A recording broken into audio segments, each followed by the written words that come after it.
You're listening to the Faster Than Normal podcast, where we know that having ADD or ADHD is a gift, not a curse. Each week, we interview people from all around the globe, from every walk of life in every profession, from rock stars to CEOs, from teachers to politicians who have learned how to unlock the gifts of their ADD and ADHD diagnosis and used it to their personal and professional advantage, to build businesses, to become millionaires, or to simply better their lives. And now, here's the host of the Faster Than Normal podcast, the man who usually can be found singing in the gym at 5:15 a.m., Peter Shankman. Hey guys, Peter Shankman. Welcome to another episode of Faster Than Normal. I'm thrilled that you're here as always. It is a gray day in New York City here on this Monday, but at least it's not raining, so that is always a plus. Good to have you here. It's been hope you had a great weekend. I don't know when you're listening to this. You're probably listening to this on a Wednesday, so that doesn't really matter. But anyway, hope you're having a great day. I want to introduce you today to Dr. George Sachs. Dr. Sachs is co-founder and clinical director of Inflow, the first science-based digital program for managing ADHD. And we're going to talk about that because some of our best guests ever, Dr. Emily Anholt, Dr. Rachel Cotton, all those people are all science-based, and they usually give us the best interviews. So I am psyched for that. Dr. Sachs is a licensed child psychologist and adult psychologist, specializing in treatment of ADD, ADHD, autism spectrum disorders in children, teens, and adults. He did his clinical training in Chicago at Cook County Hospital, Mount Sinai Hospital, and the Child Study Center. Completed his internship and postdoc work at Children's Institute in LA, where he supervised and trained therapists in trauma-focused CBT, or cognitive behavioral therapy, TF-CBT. Every day there is another version of CBT that I'm forced to learn. All right, cool. Dr. Sachs, welcome to Faster Than Normal. It's great to have you.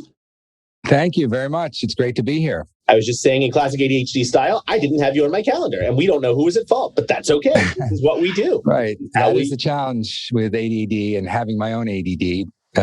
Sometimes we never know who's at fault, but in this case, we cancel each other out. We make it work, exactly. So it was funny because I remember when I first, you mentioned you knew Dr. Hallowell. When I first interviewed him for episode 1 of the podcast, all the way back like four years ago now, I remember that I showed up at his office an hour early, and he thought the interview was an hour late, and so it actually worked perfectly on time.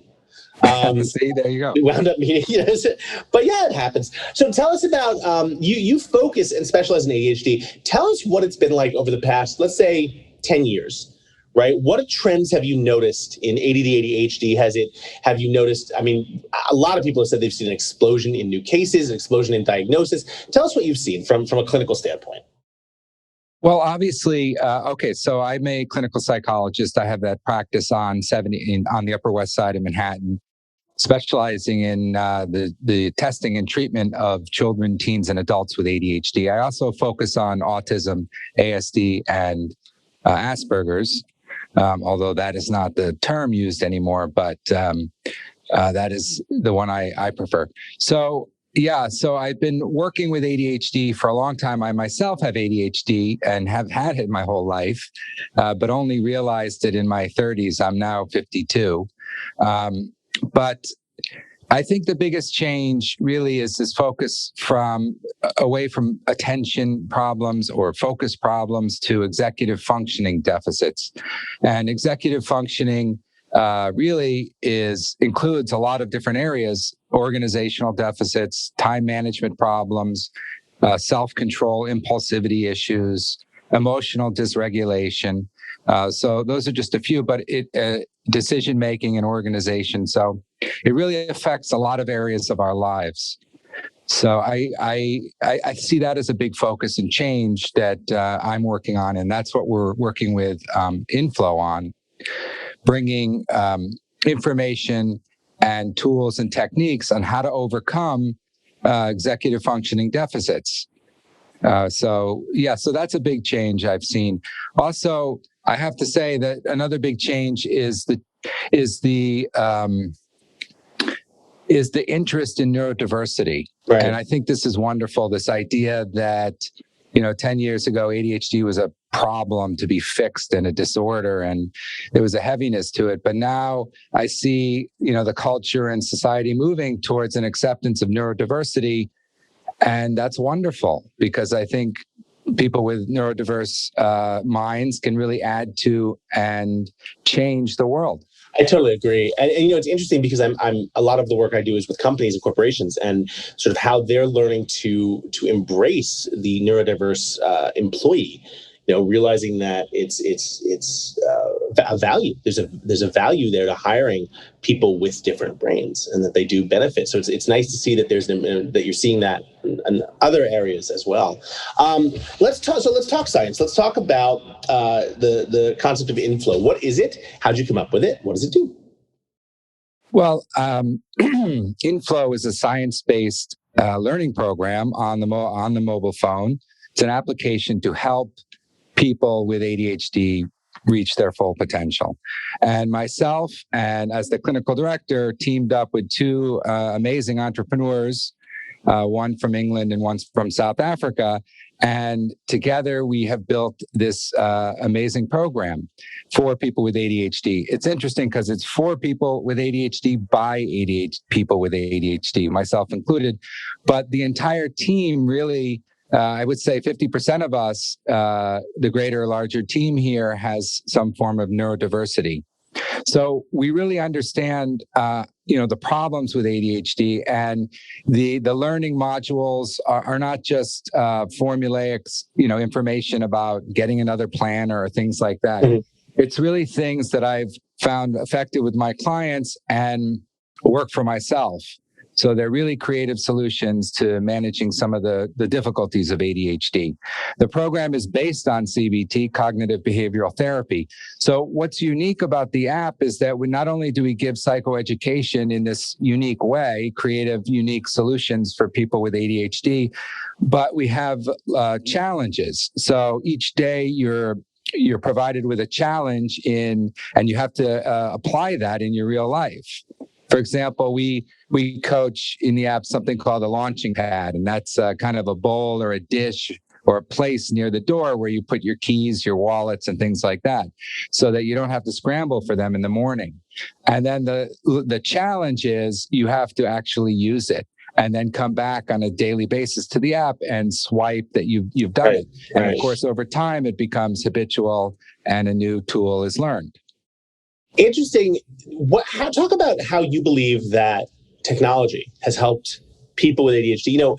For me, I mean, just before we started, I shut off my living room thermostat by asking, my computer to do it, right, automatically. And so what happens in a world where technology is so ingrained from kids as young as, birth, right? I mean, my daughter is almost 8, and she, especially with everything that's going on with COVID, is almost as computer savvy as I am, right? And so how do we make sure technology is a help and not a hindrance, right? What do we say to parents who are saying, well, I can't, my kid's on Zoom all day and then on his iPad or his phone all night, more stuff, how do we make that differential between beneficial and dangerous, for lack of a better word?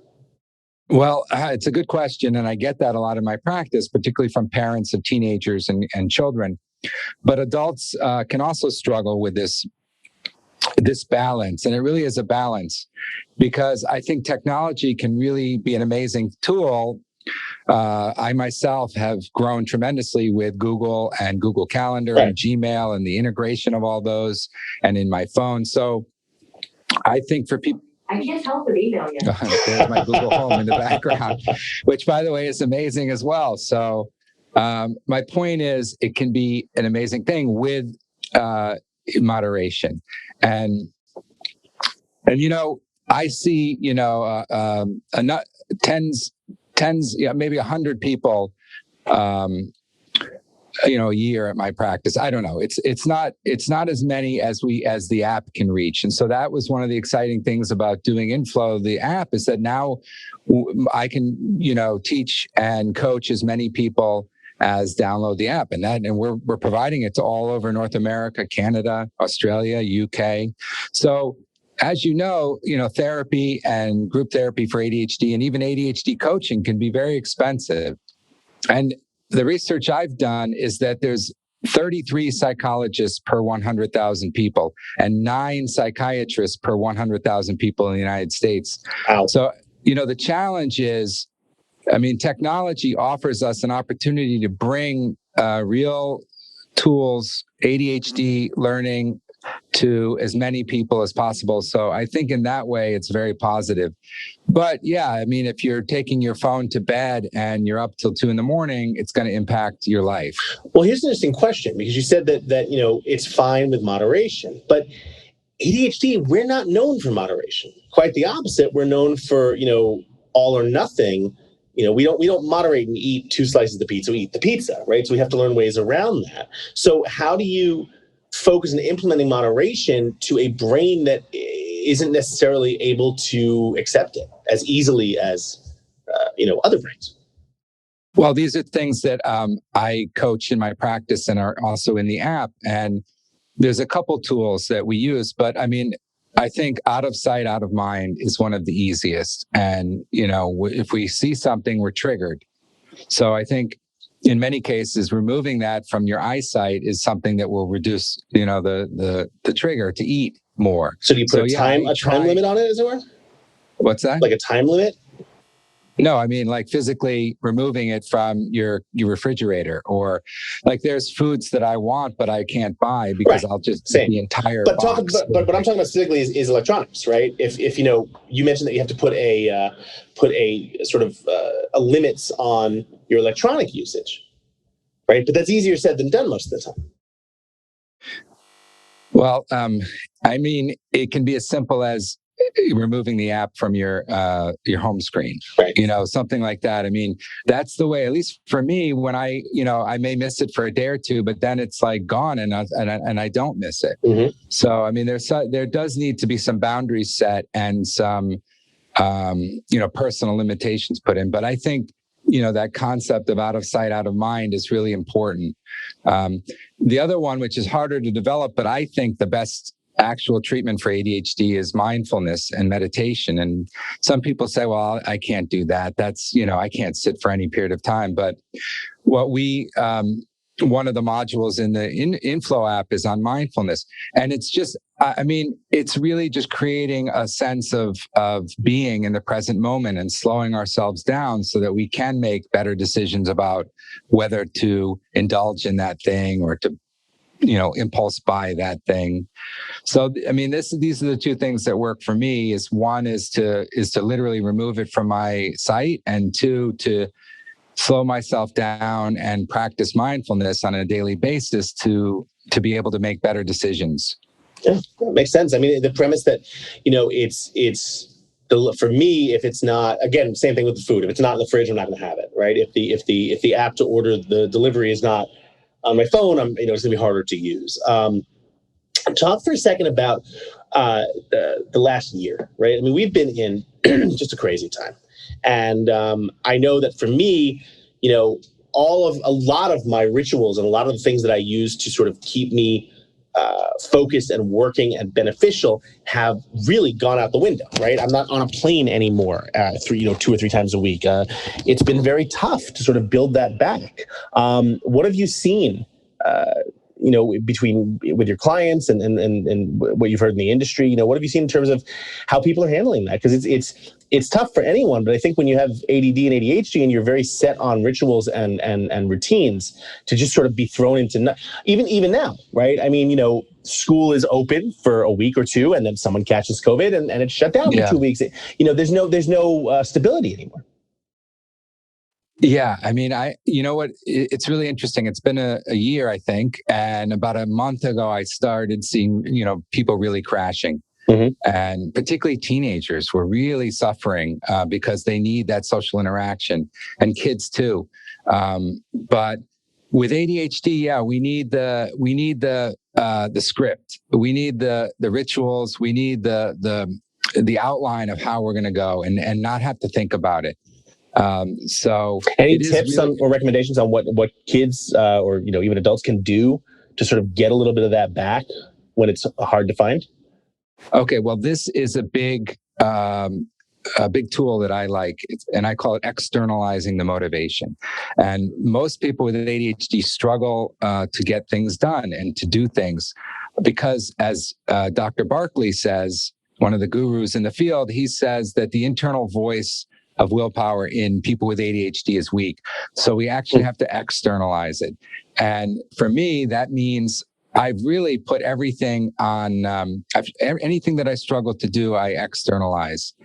And so if I need to do some writing, if I want to do some creative writing, I'll join a creative writing class. If I need to work out, I will, there's a tennis court near me. I'll take a class. So I've accepted my ADHD, which, by the way, is the first step. And if we accept it, then we realize we can't really do things by ourselves, and we have to find external support, a class, an accountability buddy, a teacher, a program. And so anything like that. And in your book, you talk about swapping cleaning duties, right, which I thought was really interesting. So I think if you're struggling to get things done, it's important to think about what can I do outside myself to get motivation. And that generally comes from other people. Yeah. So I think that's an important. I think it also, I found for a lot of people that I've talked to and had on the podcast, it also comes from sort of, again, those rituals, the concept of, creating situations that allow you to get up early or to start your day or whatever that you don't have to think about. I think that the willpower is a silent or, a quieter voice, but when you don't have to think about it and you just do it. Right. So, the concept of sleeping in your gym clothes, like I mentioned, right. Or getting up early and just, you're on the bike or whatever it is. So I think there's a couple of I agree that I am more apt to get to the gym when I know my trainer's waiting for me. But again, not necessarily something we've been able to do recently. I mean, in your book, again, you talk about your running partner, like who met you in the park at 4:30 in the morning. Still does. Yeah, it's very true. And still does. And this is the perfect example of externalizing the motivation, and something like that is really, focused on in our Inflow app. So, you have to be creative in different ways to approach that. But back to the whole idea of a morning routine or a schedule. It takes cognitive energy to think about what I'm going to do next and what I'm going to do next. And by having a schedule, a routine, we can go on autopilot, save the cognitive resources for later in the day when we really need it to get things done. So, it is important to have a schedule and also the external accountability from a friend or some other support system. Makes sense to me. Doctor, how can people find you if they want to learn more or reach out to you? Well, they can find me. You can download the app at the Google Play Store or the Apple Store. You can look for Inflow ADHD. The app will be available in April 5th. Awesome. And you can find me, just Google me, George Sachs, psychologist, ADHD, and you'll find my practice here in New York City. Very cool. Dr. Sachs, thank you so much for taking the time. Truly appreciate it. And we will definitely have you back. I'd love to hear how the app's going and have you back in like 6 months or so and talk some more. Okay. Thank you very much. Thanks. Guys, as always, Faster Than Normal. We appreciate you being here. ADHD is a gift, not a curse, as long as you know how to use it. Use some of the ways Dr. Sachs just talked about. Let us know what works for you and doesn't. Leave us a review if you'd like. Shoot me a note, peter@shankman.com or @petershankman on all the socials. And either way, we'll see you next week. And we thank you for listening. You've been listening to the Faster Than Normal podcast. We're available on iTunes, Stitcher, and Google Play, and of course at www.fasterthannormal.com. I'm your host, Peter Shankman, and you can find me at petershankman.com and @petershankman on all of the socials. If you like what you've heard, why not head over to your favorite podcast platform of choice and leave us a review. The more people who leave positive reviews, the more the podcast is shown, and the more people we can help understand that ADHD is a gift, not a curse. Opening and closing themes were performed by Stephen Byram, and the opening introduction was recorded by Bernie Wagonblast. Thank you so much for listening. We'll see you next week.